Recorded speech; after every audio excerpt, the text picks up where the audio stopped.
The auctioneer held the old iron key up to the marquee lights and asked, with a showman's smile, whether any fool present would care to start the bidding at £5. The crowd laughed. They were meant to. It was the last lot of the day, a joke lot, the thing auction houses slip in at the end when the good furniture and the silver and the two indifferent landscapes have already gone to the dealers from London.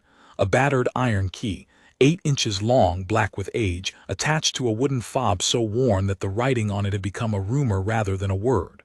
Lot 114. A key, the catalogue said with magnificent indifference, provenance unknown. Sold as seen. The auctioneer had clearly decided to have fun with it, and the marquee full of Cotswold money and county faces was happy to be entertained, because they had eaten the buffet and drunk the warm wine, and a laugh at a worthless key was exactly the sort of small cruelty a comfortable crowd enjoys at the end of a long, warm afternoon. £5, the auctioneer repeated, twinkling, for the key to nothing. Anyone.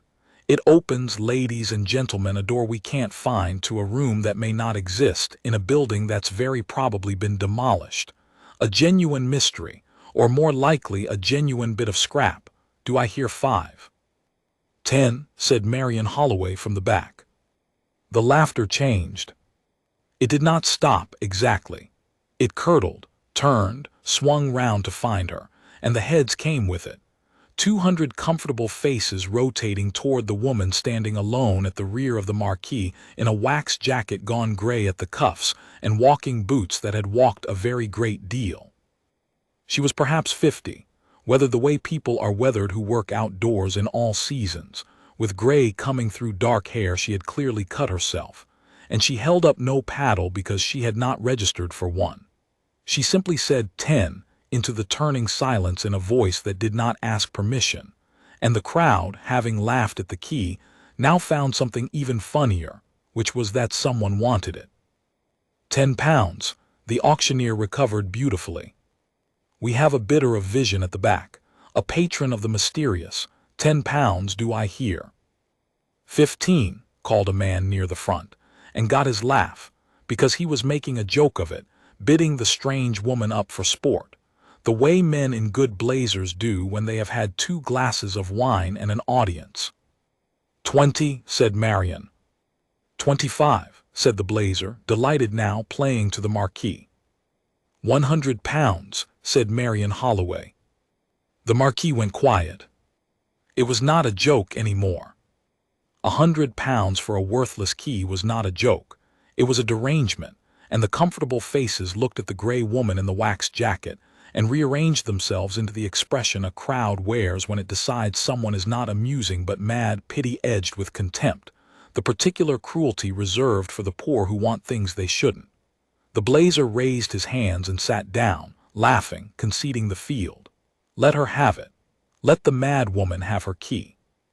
And somewhere near the front, a man Marianne had been watching all afternoon, a tall, well-fed man named Crispin Vane, whose family name was on half the planning applications in 3 counties, turned in his seat to look at her properly for the first time, and she watched his amusement flicker into something else, something that was not amusement at all, because Crispin Vane knew exactly what that key was, and he had come to this auction to make sure it was sold to no one and quietly lost.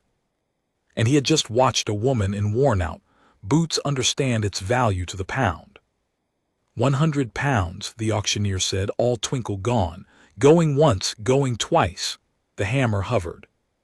He looked, almost involuntarily, at Crispin Vane, the way auctioneers in county marquises look at the man who owns the county, waiting to be told what to do. And Crispin Vane, who could have bid 200, who could have bid 2,000 and never felt it, did the calculation that powerful men do in an instant and got it wrong, because to bid now was to announce that the key mattered, and a man who has spent a great deal of money making sure something does not matter cannot afford to be seen wanting it. So he gave the smallest shake of his head, and the auctioneer brought the hammer down. Sold to the lady at the back. For £100. A pause, and then, because he could not help himself, because the crowd wanted it, may it open something wonderful.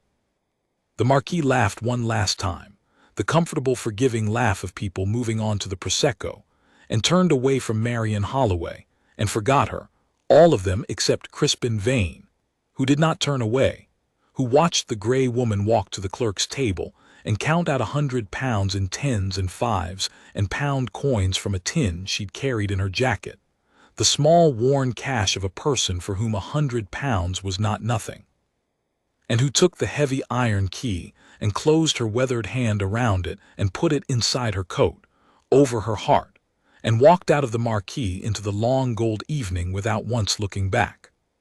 He would have given a great deal, Crispin Vane, to know who she was. He was about to find out, and he was going to wish with everything in him that he had bid the 2,000. To understand why a woman would empty a biscuit tin of savings for a key the whole county laughed at, you have to understand what Marianne Holloway knew that the Marquis did not, and to understand that, you have to understand the valley. It was called Wethercombe, and it lay an hour west of the auction, a long green fold in the hills with a river at the bottom of it and a scatter of farms up the sides and a village of 400 souls who had lived there, most of their families, for longer than the records went back. It was not a famous valley. It had no great house worth visiting, no battle, no poet's cottage. What it had was something rarer and, to the right kind of person, infinitely more valuable. It had survived. The motorway had gone north of it. The reservoirs had drowned other valleys and spared this one. The agricultural collapses and the second home invasions had thinned it but never broken it, and Wethercombe in the present year remained what almost nowhere in lowland England remained, a working valley, farmed and fished and walked by the people who belonged to it, its boundaries the same boundaries their great-grandparents had plowed. And now a company called Vane Estates wanted to drown half of it under a reservoir and cover the other half in 2,000 executive homes, and the only thing standing between Wethercombe and the diggers was the question of who, precisely, owned the valley floor, and the answer to that question, Marianne Holloway alone in all of England knew, was written in a sealed lodge that no one had opened in 60 years, behind a door that took a single 8-inch iron key. She was a surveyor. That was the plain fact of her, the fact the Marquis would have read off her boots and her jacket and dismissed.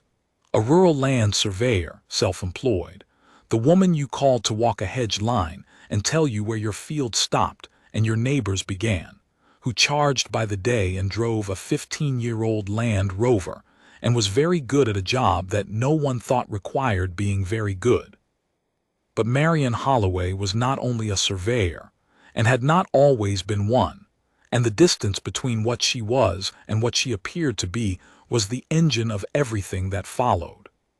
22 years before the auction, she had been Dr. Marianne Holloway of the National Mapping Agency, a historical cartographer, a specialist in the one thing England has more of and understands less than almost any nation on earth, its own boundaries, where they run, who drew them, which are real and which are fiction, and which have been quietly moved by powerful men who knew that a line on a map, if no one challenges it for long enough, becomes the truth. She had spent 15 years in the great archives reading enclosure awards and tithe maps and manorial rolls, learning to see, in the dry geometry of old surveys, the human story underneath, the theft, the kindness, the compromise, the lie. She had been, by common consent, the finest reader of historical boundary in the country, and her testimony had settled disputes that had run for centuries, and she had loved the work the way some people love a faith, because it was true, because a boundary either ran where the evidence said or it did not, and no amount of money or charm or power could make a line on the ground be somewhere it was not. And then she had testified against the wrong family. It was a small case on its face. A footpath, a few yards of disputed verge, a wealthy landowner who wanted a public right of way extinguished because it ran inconveniently close to the house he was building. Marianne had been called to establish whether the path was ancient, and she had read the evidence, and the evidence was unambiguous, and she had said so under oath. The path was 400 years old, It was a public way, and it could not be closed. It had cost the landowner his planning permission. The landowner had been Crispin Vane's father, Sir Rowland Vane, and Sir Rowland Vane had not been a man who lost. What he did to her was patient and thorough and almost entirely deniable. A question was raised about an old survey of hers, a complaint that her methods were unsound, her conclusions politically motivated. A second expert was found to disagree. A whisper went round the small world of professional cartography that Holloway had become an activist rather than a scientist, that she let her sympathies pick her conclusions, that her evidence could not be trusted because she had a cause. None of it was true. All of it stuck. In a profession built entirely on the trust that an expert's word is clean, the suggestion that hers was dirty was enough. The instructions dried up. The agency restructured her post out of existence with regret and a modest settlement. And Dr. Marianne Holloway, the finest reader of boundary in England, discovered at 34 that she had been quietly made unemployable by a man whose footpath she had refused to lie about. She had not fought it. That was the thing the Vanes had counted on, and they had counted right, because Marianne in those years had a husband whose health was failing and a young son, and no money to fund a war against a baronet. And a war against a baronet was the only thing that would have cleared her name, and she could not afford it. And so she had done the thing that competent ruined people do. She had gone quiet and gone west, and become a jobbing rural surveyor under her own unfeared name in a county where no one had heard the whispers, walking hedge lines for a day rate, raising her son, nursing her husband until he died, and letting the world believe that Marianne Holloway was exactly what she appeared to be and nothing more. For 22 years she had let them believe it. It had cost her almost nothing, because the work was honest, and the valley she'd settled in, Weathercombe, where she'd bought a stone cottage with the last of the settlement, was worth more to her than any name. She had thought that part of her life was finished. She had thought the Vanes had forgotten her, which they had, because powerful families do not remember the people they ruin any more than weather remembers the houses it unroofs. And then, 8 months before the auction, the planning notice had gone up on the gate of the parish hall, and the name on it had been Vane Estates, and the man behind it had been Sir Rowland's son Crispin, and the thing they proposed to drown was Weathercombe, her valley, the one place on earth that had taken her in, and Marianne Holloway had stood reading the notice in the rain, and felt 22 years of quiet fall away from her exactly the way it would later fall away in the marquee, and understood that the Vanes had made, without ever knowing it, a catastrophic mistake. They had ruined a boundary cartographer, and then they had built their entire £2 billion scheme on the assumption that the boundaries of Weathercombe were what the modern maps said they were. And the modern maps were wrong. Marianne knew they were wrong. She had known it for years, in the idle way an expert knows things outside her work, because she had walked the valley 1,000 times and the lines on the ground did not match the lines on the register, and she had filed the puzzle away as one of those harmless old discrepancies that England is full of, never imagining it would matter. Now it was the only thing that mattered, because if the modern boundaries were wrong, if the true ownership of the valley floor was other than the register claimed, then Vane Estates did not own what it thought it owned, could not sell what it meant to sell, could not drown what was not theirs to drown. And the proof of the true boundary, the original survey that would settle forever who owned Weathercombe, was not lost. Marianne had found, in 8 months of patient archive work done at night after the day's hedge walking, exactly where it was. It was in the old estate lodge at the head of the valley, a small stone building, sealed and forgotten, that had belonged to the manor before the manor was broken up, where the last honest steward of Weathercombe had deposited the master survey of the entire valley in 1961, and locked the door and died, and the lodge had passed unopened through 60 years and 3 changes of ownership as a worthless outbuilding, its contents unknown. Its key long separated from its lock and drifted away into the great river of English clutter, into a house clearance and a box of oddments, and at last into a county auction, as lot 114, Provenance unknown, sold as seen. Crispin Vane had found the key first. His researchers, doing the due diligence on the scheme, had traced the lodge and understood, as Marianne had, that whatever was inside it was the one loose thread that could unravel everything. And they had traced the key to the auction, and Crispin had come in person to buy it and lose it, quietly, forever, because a man who is about to make £2 billion does not leave a door he cannot open standing at the head of his valley.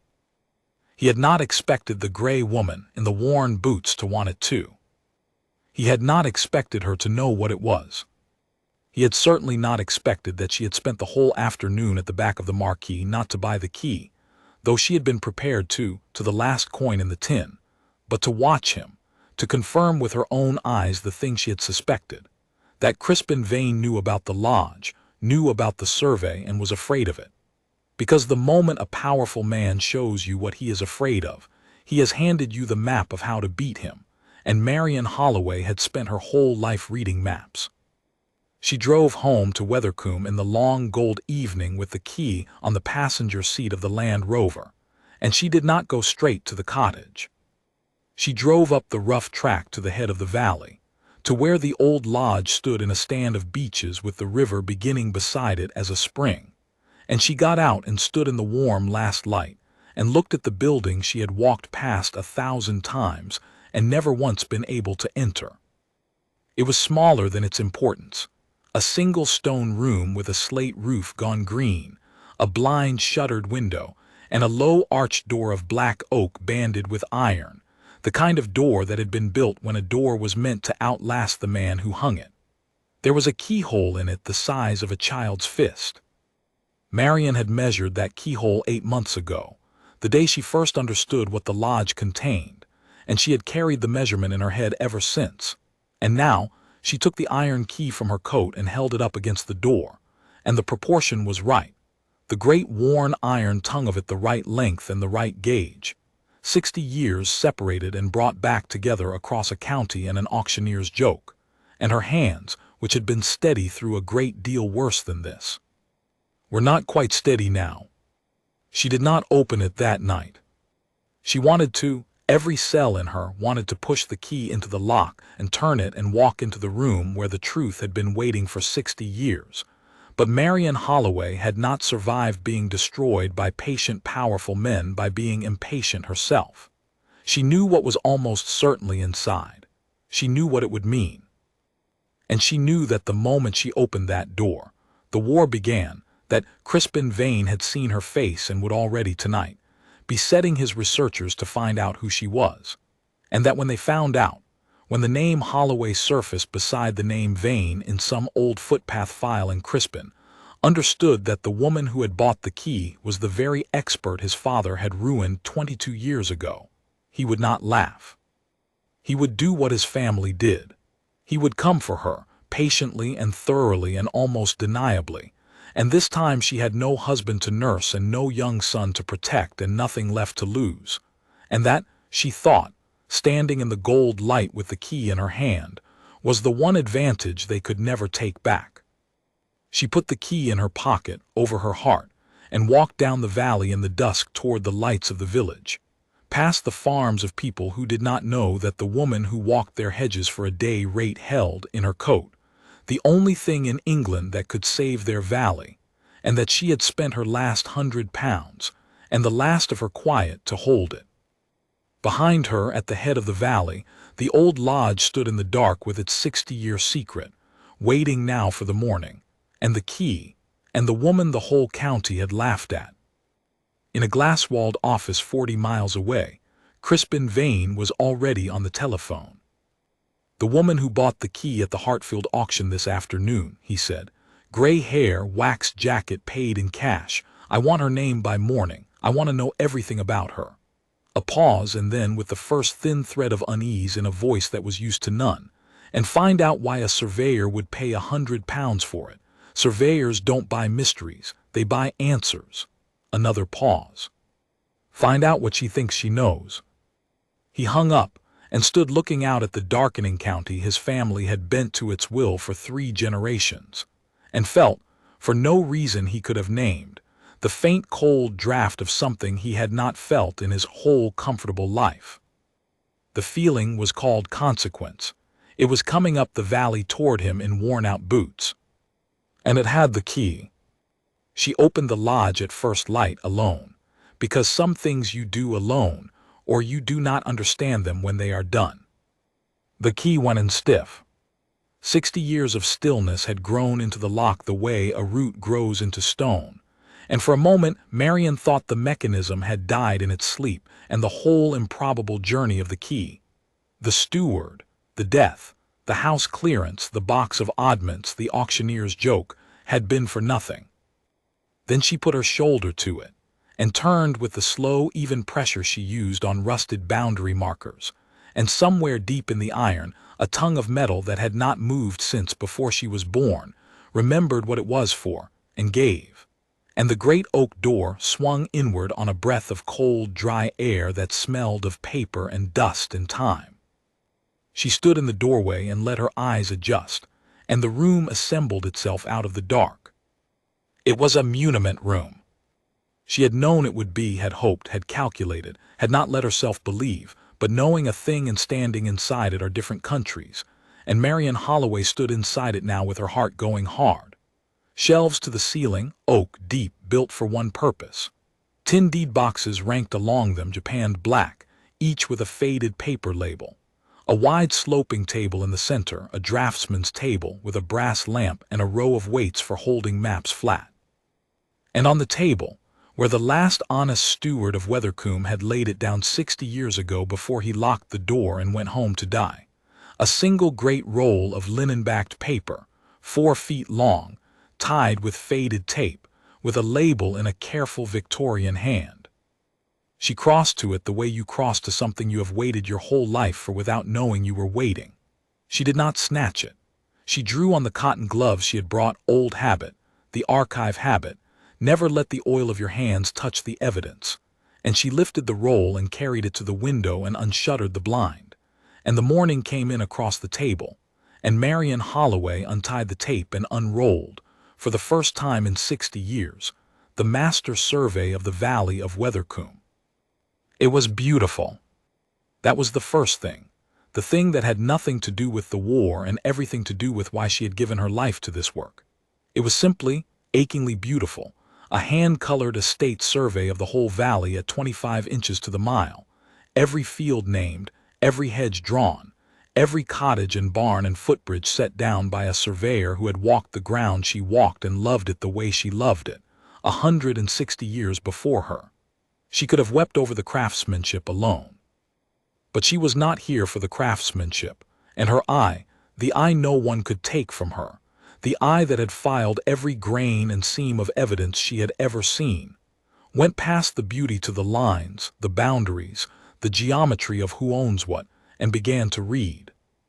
And as she read, the cold, dry air of the muniment room seemed to grow colder, because the survey said exactly what she had suspected and feared and hoped, and what it said was going to bring a billion-pound scheme to the ground. The valley floor, the broad, flat, fertile bottom of Weathercombe, the land Vane Estates proposed to drown under its reservoir and build its 2,000 houses upon, the land the modern register showed as belonging to the manorial estate that the Vanes had bought, did not belong to the estate at all. It never had. The master survey, drawn in the 1860s and confirming an arrangement far older, showed the valley floor as common land, held not by the manor but by the freeholders of the valley in common, the farms and cottages of Weathercombe together, an ancient shared inheritance of grazing and water and way, fenced and farmed in severalty by custom, but owned by no single hand and unsellable by any. The manor had never owned the floor of the valley. The manor had owned the sides, the woods, and the high pasture, and somewhere in the long, quiet drift of the 20th century, in the careless decades when the old surveys were superseded by the new register, and no one checked the new against the old because no one had reason to, the boundary had been moved on paper. Not by fraud, necessarily. Perhaps only by error, a tired clerk in 1948 drawing the estate line along the easy course of the river instead of the true course along the foot of the woods, and the error becoming the register, and the register becoming, after 70 uncontested years, the truth. But it was not the truth. The truth was on the table in front of her, in linen-backed ink, and the truth was that the people of Weathercombe owned the floor of their own valley and always had, and that Vane Estates had bought a great green nothing, the wooded sides, the high pasture, worth a fraction of what they'd paid, and had built a £2 billion scheme on the drowning and developing of land that was not, and had never been, theirs to touch.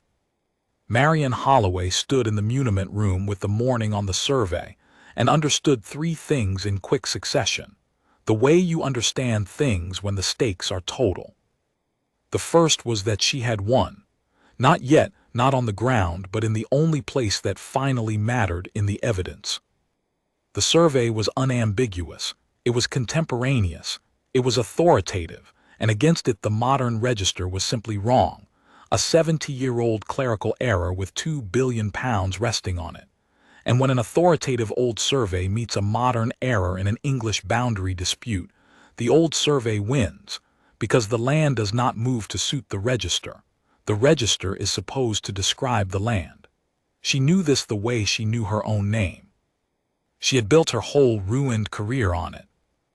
The second thing she understood was that the survey alone was not enough. Crispin Vane would not surrender to a roll of old paper produced by a discredited woman the county thought mad. He would do what his family did.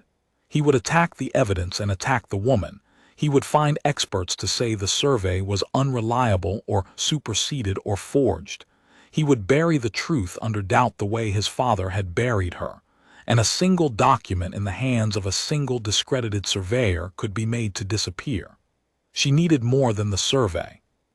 She needed the survey to be unkillable, corroborated, witnessed, lodged where it could not be lost, made public in a way that could not be walked back. She needed, in short, to do this properly, the way she had done everything properly her whole life, and that would take time, and time was the one thing she might not have because. The third thing she understood was that she was no longer alone in the lodge. She had heard nothing. There had been no car, no footstep on the gravel. The man was simply there in the doorway when she turned, filling it, well-fed and well-dressed and entirely calm, with the morning behind him and his face in shadow, and Marianne knew before he spoke that Crispin Vane's people had found her name in the night, had matched Holloway to the old footpath file, had understood at last exactly who had bought the key, and that Crispin had not waited for lawyers. He had come himself at dawn to the head of the valley. "Dr. Holloway," he said. The use of the doctorate was deliberate. It told her he knew everything. "My father always said you were the best there was. I didn't believe him. I thought he was making excuses for losing." He stepped into the muniment room and looked without hurry at the great survey unrolled on the table, and Marianne watched his face the way she had watched it in the marquee, and saw him read the boundaries as quickly and as completely as she had, because Crispin Vane was many bad things, but he was not a stupid man, and his whole scheme had just dissolved in front of him in hand-colored Victorian ink. "Ah," he said softly, "common land. Of course it is. The river line's wrong. It's been wrong since, he did the sum, 48 I'd guess.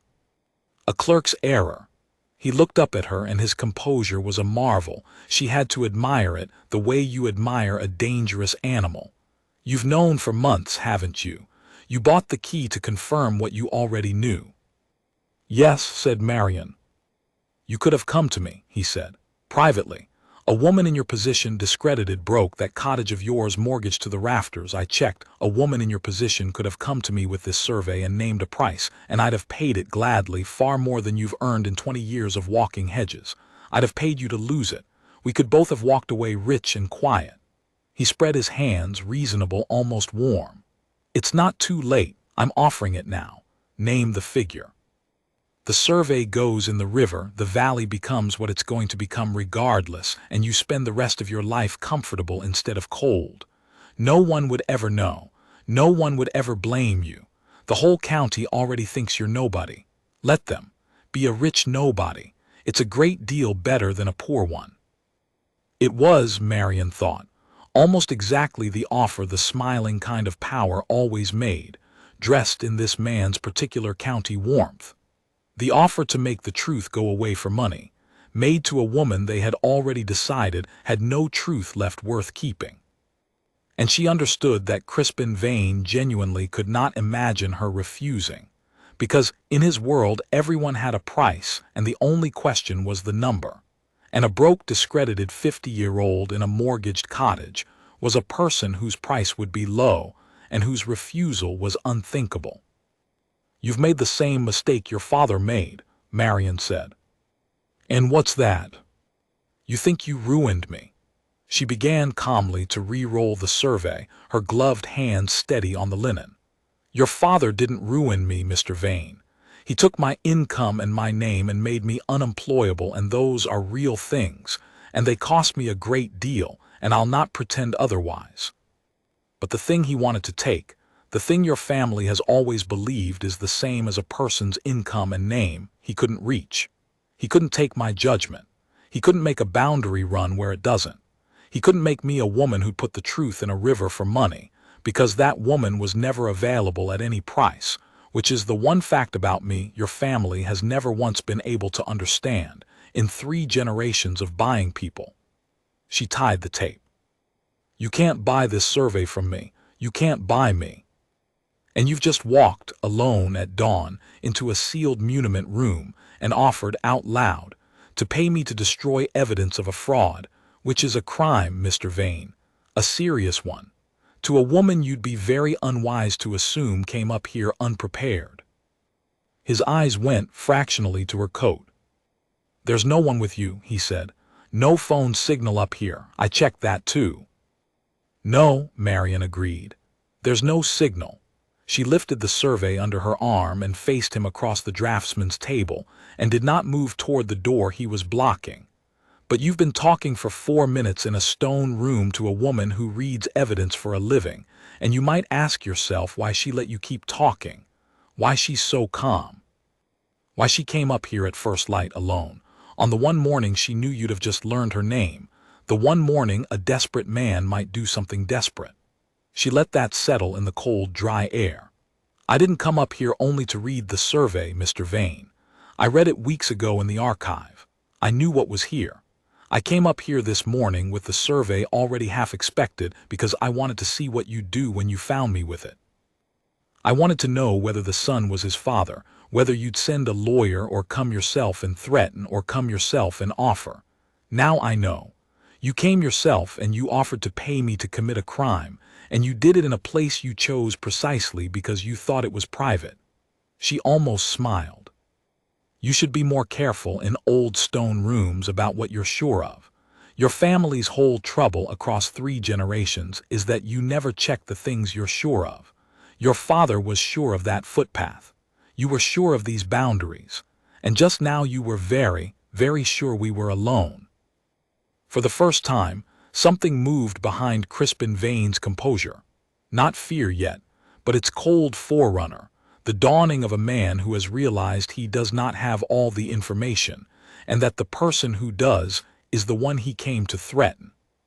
He looked at her coat again and at the deed boxes and at the survey under her arm, and Marianne watched him try to compute what she might have done, what witness or record or device might be in play, and fail, because the not knowing was the whole point. She had not in fact recorded him. There was no device, no hidden witness, no signal. There was only a woman who knew that a powerful man's certainty is a door you can walk straight through, and who had used 4 minutes of his own arrogance to learn everything about how he would fight while telling him nothing about how she would. "Get out of the way, Mr. Vane," she said quietly. "You're standing in a doorway again. Your family does love a doorway." She walked toward him with the survey under her arm and the key in her pocket and 50 years of being underestimated at her back, and Crispin Vane, who could have stopped her, who outweighed her by 6 stone, who had come up the valley meaning to end this one way or another, stepped aside. He stepped aside because some part of him had finally understood that he did not know what he was dealing with, and a man who does not know what he is dealing with does not lay hands on it in a sealed room with no signal, because the not knowing might be a trap, and might be a witness, and might be the one mistake that turns a clerk's error and a planning dispute into a prison sentence. His own caution beat him.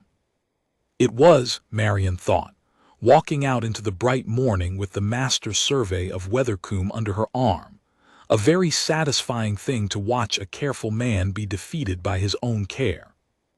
She did not relax until she was in the Land Rover with the doors locked and the survey on the seat beside her where the key had ridden the night before, and even then she only let herself breathe, not celebrate, because the war had not been won in the lodge. The war had only, this morning, properly begun. It began in earnest the following week, and it began, as she had known it would, with an attack on the woman rather than the evidence. Crispin Vane was too clever to dispute the survey directly at first. To dispute it was to draw attention to it, and his entire strategy depended on the survey never being taken seriously enough to be tested. So he went, instead, for Marianne. Within days the old whispers, 22 years buried, rose again as if they had never died.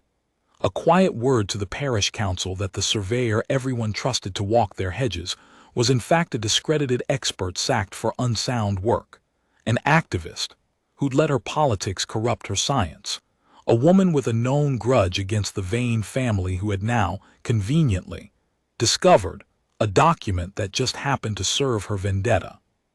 The county newspaper, which carried a great deal of Vane estate's advertising, ran a small, careful piece about questions raised over the credibility of the campaign against the Weathercombe scheme.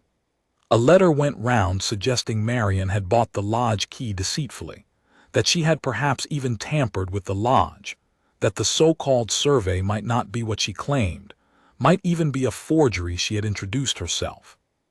It was beat for beat what they had done to her in her 30s, and it worked the same way it had worked then, because doubt is cheaper than truth and travels faster, and the village of Weathercombe, 400 souls who liked Marianne but did not really know her, who knew her as the quiet surveyor in the worn jacket and now heard, from sources that sounded respectable, that she was a disgraced fraud with a grudge, began, here and there, to waver.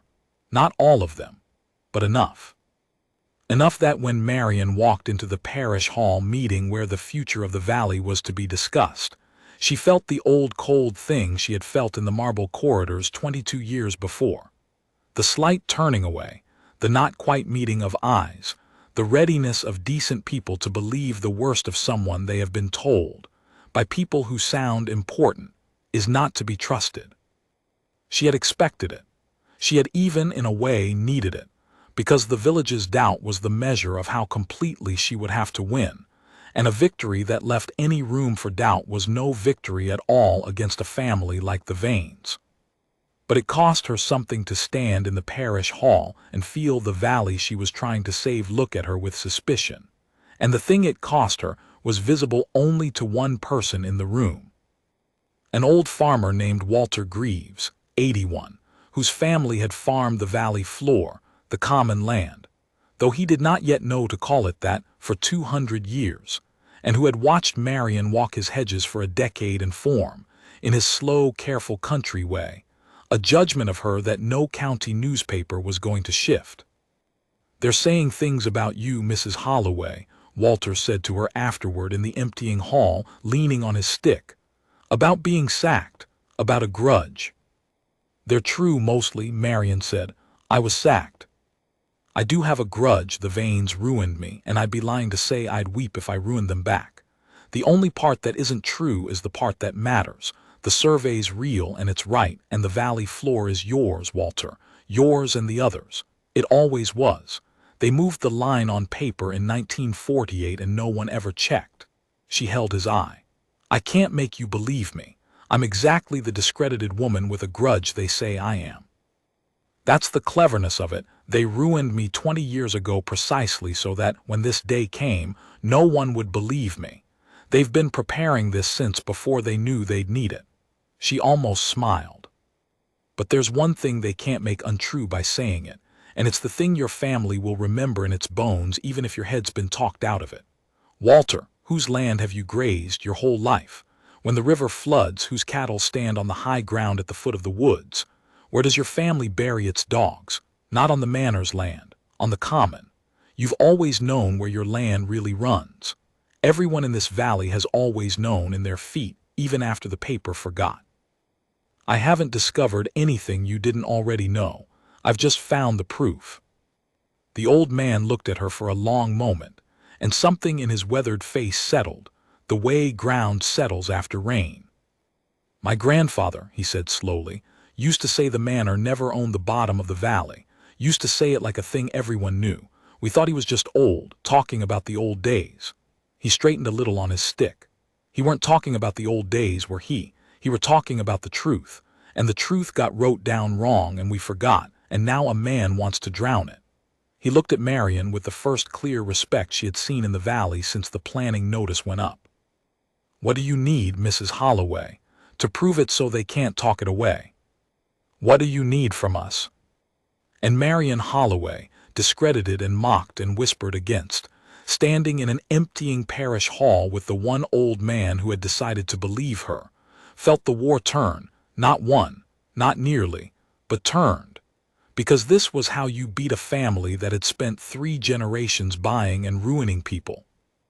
Not alone, with a single document they could make disappear, but with the valley itself behind you, every farmer and every memory and every dog's grave on the common. A truth so widely held and so deeply rooted that no whisper and no newspaper and no expert for hire could pull it up.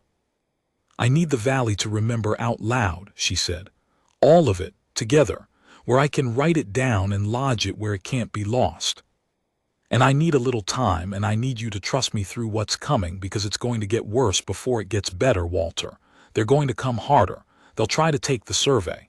They'll try to take my name again, and this time my freedom if they can manage it. A family like the Vanes doesn't lose £1 billion quietly. She picked up her worn jacket from the back of the chair. But they've made the mistake they always make. They've spent so long being sure I'm nobody that they've forgotten to ask the only question that matters. What question's that? Why a nobody, said Marianne Holloway, would spend her last £100 on a key. 40 miles away, in the glass-walled office, Crispin Vane was being told by his lawyers that the survey, if it was genuine and if it was ever properly tested, would very probably stand, and that the only path now was to ensure it was never genuine, never tested, and never lodged, that the woman had to be stopped before she could make it public and permanent. That there was, his lawyer said carefully, choosing words, a window, and the window was closing, and within it a great deal could still be done to a discredited surveyor in a mortgaged cottage that no one would question and few would mourn. Crispin Vane looked out at his county and thought about the woman walking out of the muniment room with the survey under her arm, and the way she had let him talk, and the cold not knowing she had left him standing in. And for the first time in his comfortable life, he was genuinely afraid, not of losing the money, though he would lose it, but of the growing certainty that he had been outmaneuvered before he had even understood there was a game. By a woman his family had ruined so thoroughly and so long ago that they had stopped, decades since, considering her a person at all. Do it, he said to the lawyers, against the cold draft of consequence coming up the valley. Whatever the window allows, stop her. He should not have said it where he said it. He would understand that later. He would understand a great many things later. But the chief one, the one that would keep him awake for the rest of his diminished life, was the one Marianne Holloway had been trying to tell him in the muniment room, and he had been too sure of himself to hear. You should be careful in rooms about what you're sure of. Even glass ones, especially glass ones.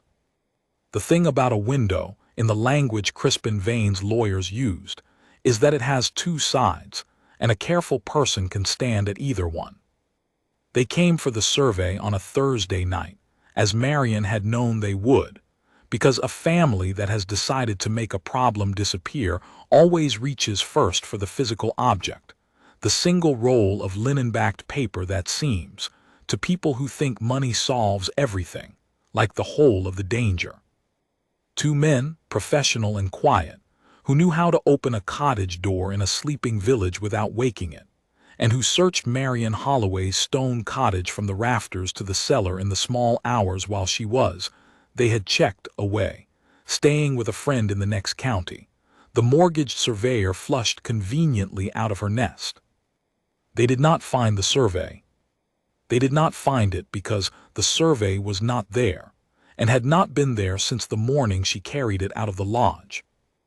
It was lodged, sealed and witnessed, in the strong room of a firm of solicitors in a city 40 miles away, deposited there the same afternoon with a covering affidavit and a chain of custody, and 3 certified photographic copies sent to 3 separate addresses, because Marianne Holloway had spent her whole professional life around evidence and knew the first rule of it, which is that a truth that exists in only one place does not, for practical purposes, exist at all.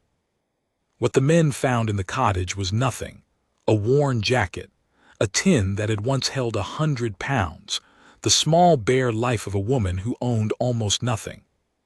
And what they did not know, because they were careful men doing a careful job, and careful men are the easiest of all to predict, was that the cottage they were searching had, since the morning Marianne walked out of the muniment room and understood exactly how the veins would come at her, contained 2 small unobtrusive cameras, bought cheap, placed well, recording quietly to a card she collected each morning. Because a woman who has been ruined once by patient deniable power learns, the second time, to make it undeniable. She had not set them to catch burglars. She had set them on the chance, the small cold chance, that the veins would do exactly the thing they now did, send men into her home in the night. And they had, and it was on the card. 2 men, faces clear in the moonlight through the kitchen window, searching a discredited woman's cottage at 3 in the morning for a document she had reported, in writing, to the police and the council as evidence of a possible fraud against an entire village. It was not the survey that would finish Crispin Vane. The survey would save the valley. That was a matter of boundary law, slow and certain, and Marianne had made it unkillable. But the survey, on its own, only meant Vane Estates had bought the wrong land and would lose its money, and rich men lose money and survive. What would finish Crispin Vane personally? What would take not just his scheme but his liberty and his name, and the whole edifice of Vane respectability his family had built across 3 generations, was the pattern, the break-in, and the thing the break-in pointed back to, which was the morning in the muniment room, and the dawn offer to pay her to destroy evidence, and most of all the order he had given afterward in the glass-walled office to stop her, whatever the window allows. Because Crispin Vane had been right that there was no signal at the head of the valley, and right that no one had been with Marianne in the lodge. But he had been wrong, catastrophically and characteristically wrong, about the thing he was most sure of, his own office. His beautiful glass office 40 floors up, where powerful men say the things they would never write down, certain that the room is theirs. It was not entirely his. It had been swept for devices. Of course it had, the Vanes were careful, but it had not occurred to Crispin in his certainty that the danger might not be a device at all. It might be a person. A young woman on his own staff, a junior in the planning department, decent and frightened and increasingly unable to sleep, who had been in the office the afternoon Crispin told his lawyers to stop the surveyor whatever the window allowed, and who had gone home and sat in the dark, and understood that she had just heard a man order something done to an old woman over a piece of land, and who had, after 3 sleepless nights, found her way quietly to the one person in the county that the Vanes had taught her to distrust, and she had decided, on the evidence of her own ears, to trust instead.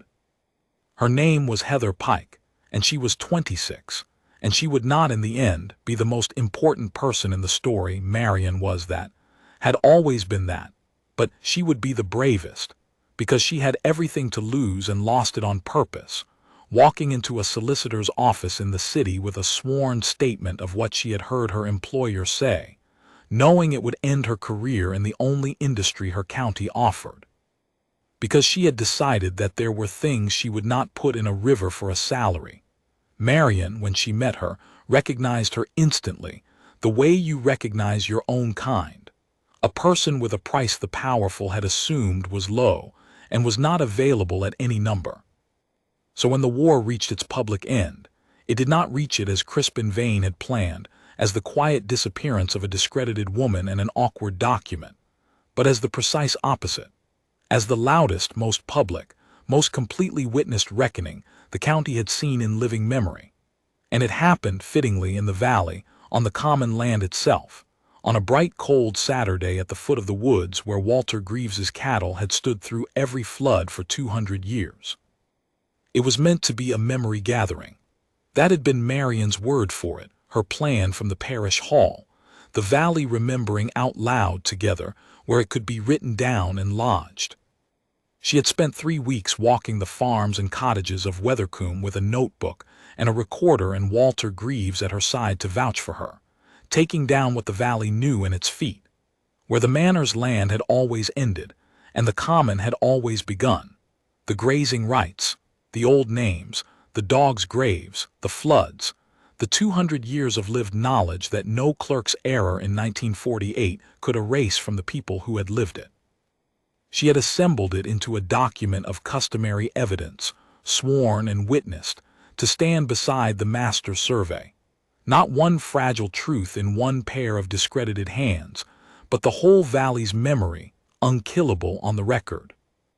And she had invited everyone to the gathering on the common, the whole village, the parish council, the county newspaper that had run the careful little pieces about her credibility, the planning authority, and because she did things properly and because the law required it, and because she wanted him there, she had invited Vane Estates, in the person of Crispin Vane, to attend the formal presentation of the evidence on the land in dispute. He came. Of course he came. He could not afford not to, could not let the gathering happen unopposed, and he came as his family always came, with confidence and lawyers and the absolute certainty that an outdoor meeting of farmers run by a discredited woman could be managed, dismissed, talked away, because Crispin Vane still, even now, did not understand what he was standing in front of. He thought he was standing in front of a sentimental rural protest and a dubious old map. He did not understand that he was standing in front of the end of his family.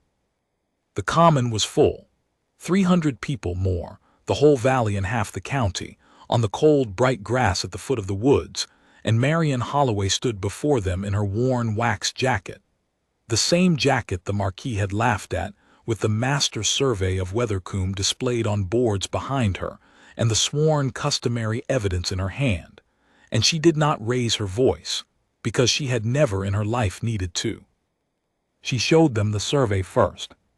She walked them through it the way only she could, the finest reader of boundary in England doing in the open air on the disputed land, the work they had ruined her for, showing them the true line at the foot of the woods, the common land of the valley floor, the place where the manor's ownership ended and the people's began, drawn in 1860 and confirming custom far older. She showed them the modern register beside it, and the river line, and the error of 1948. She did it plainly and completely and without a single flourish, and the county newspaper man who had written about questions raised over her credibility stood at the front and watched a discredited fraud demonstrate, with total command, that she had been right all along, and began, slowly, to understand what he had helped do.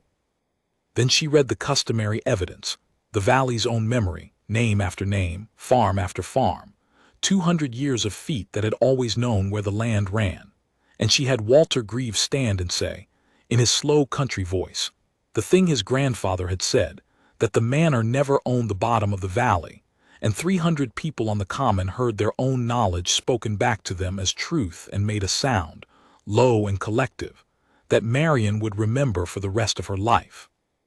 The sound of a valley remembering itself. And then, when the survey and the memory had done their work, and even the newspaper man had stopped writing and started simply listening, Marianne Holloway turned to Crispin Vane, who stood at the edge of the crowd with his lawyers and his eroding confidence, and she said, "You bought land you didn't own, Mr. Vane, and that's not a crime, it's a mistake, an expensive one, and the law will sort it out slowly and you'll lose your scheme and your money, and that would be the whole of it. A wealthy family loses a wager on the wrong field. You'd survive it." She let the comment fall silent. "But you couldn't leave it at a mistake. Your family never can. When the truth surfaced, you didn't accept it, you tried to bury it, and you tried to bury the woman who held it, the way your father buried me 22 years ago, because burying inconvenient people is the only tool your family has ever really trusted." She held up nothing. She did not need to. "You came to the lodge at dawn and offered to pay me to destroy evidence of a fraud against this valley. You sent 2 men into my home in the night to take it. And you stood in your office and ordered me stopped, whatever the window allows. Those were your words, Mr. Vane, whatever the window allows, about an old woman and a piece of land." "You have no," Crispin began, and his voice was not quite his own.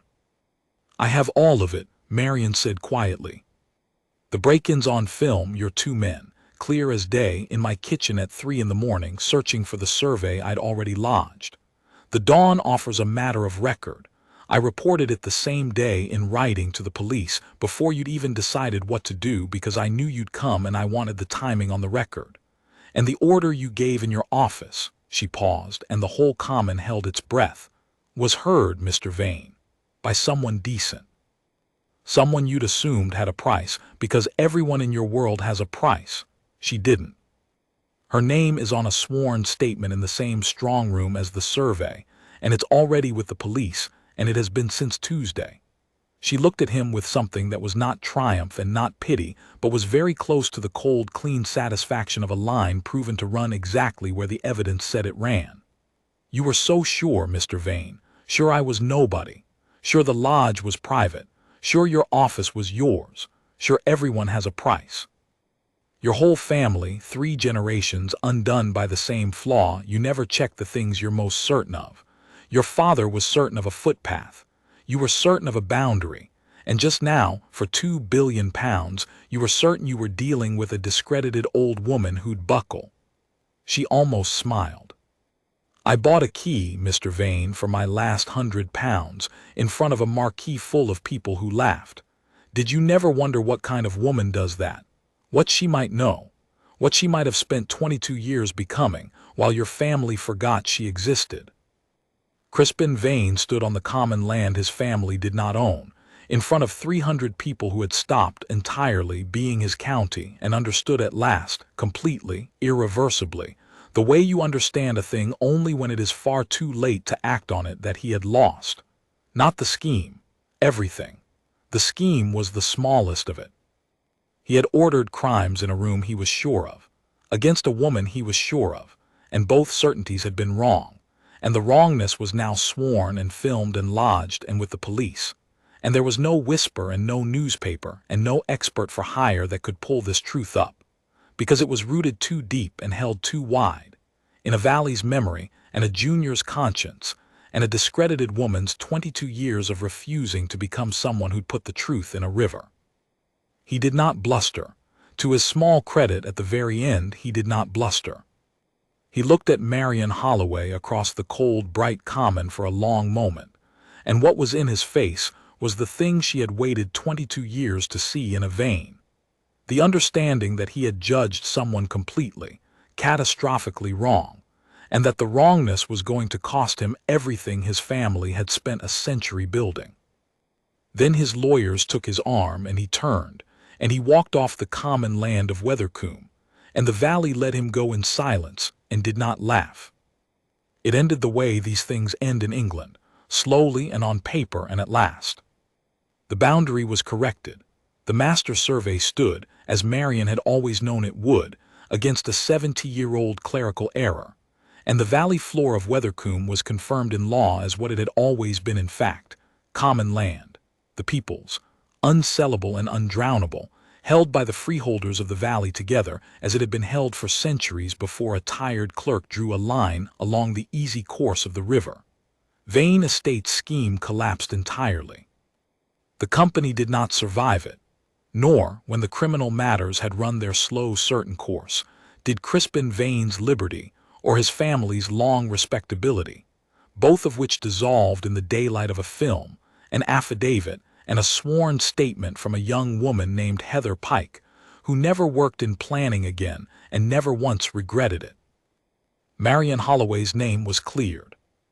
That mattered less to her than the others assumed it would, because she had stopped, long ago, needing the county's opinion of her. But it mattered to the record, and the record mattered, and so she let the slow machinery clear her, let the old whispers be formally and publicly shown for what they were. Let it be entered that Dr. Marianne Holloway had been right about a footpath 22 years ago and right about a valley now, and had never, in either case, been anything but exactly what an expert is supposed to be, a person who tells the truth about the land regardless of who it costs. The newspaper man who had questioned her credibility wrote a different sort of piece, eventually, and it was a good one, and Marianne accepted his apology because she had no use for grudges once the truth was on the record, which is a thing the powerful never understand about people like her, that the refusal to lie was never about hatred. It was only ever about the line running where the line runs. She did not get rich. There was no fortune in being right. There rarely is. The valley took up a collection and paid off the mortgage on her cottage, which embarrassed her and which she allowed because to refuse would have hurt them, and the freeholders of Weathercombe granted her, by unanimous and slightly tearful vote at a parish meeting, the formal honorary freedom of the common land, the right to walk it, all of it, for the rest of her life, which was the only payment she had ever actually wanted and the only one that meant anything at all. And on a gold evening at the end of it, with the valley saved and the Vanes gone and her name her own again, Marianne Holloway walked up the rough track to the head of the valley, to the old lodge in the stand of beeches where the river began, and she let herself in with the great iron key, lot 114, Provenance now very thoroughly known. And she stood in the muniment room in the last light, and looked at the empty draftsman's table, where the survey had waited 60 years for someone to come, who would read it right and not sell it. Her son came up the track behind her, grown now, with a child of his own, come west to see the valley his mother had saved, the valley he'd half grown up in during the quiet ruined years he'd never fully understood until now. He stood in the doorway of the lodge, the family doorway, and watched his mother in the room she'd given everything to open. "The whole county laughed at you," he said, "for £100 for a rusty key." "They did," Marianne agreed.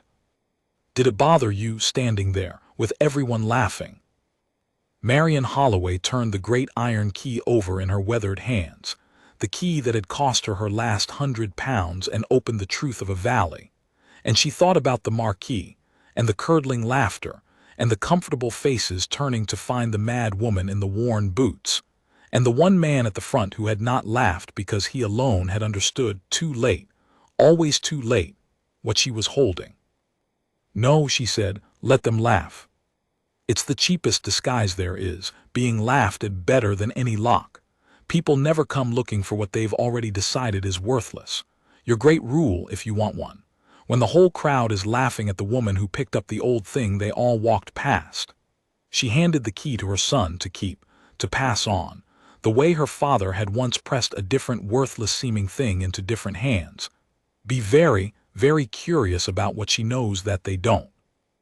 Because the answer is usually everything. Outside, the gold light lay along the common land of Weathercombe, the people's valley, saved by a survey and a memory and a junior's conscience, and a woman the whole county had been certain was nobody.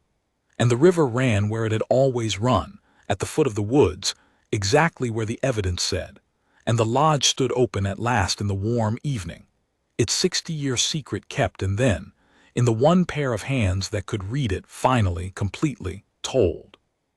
They had all looked at her and seen nothing. She had let them. and she had been the most important person in the valley all along.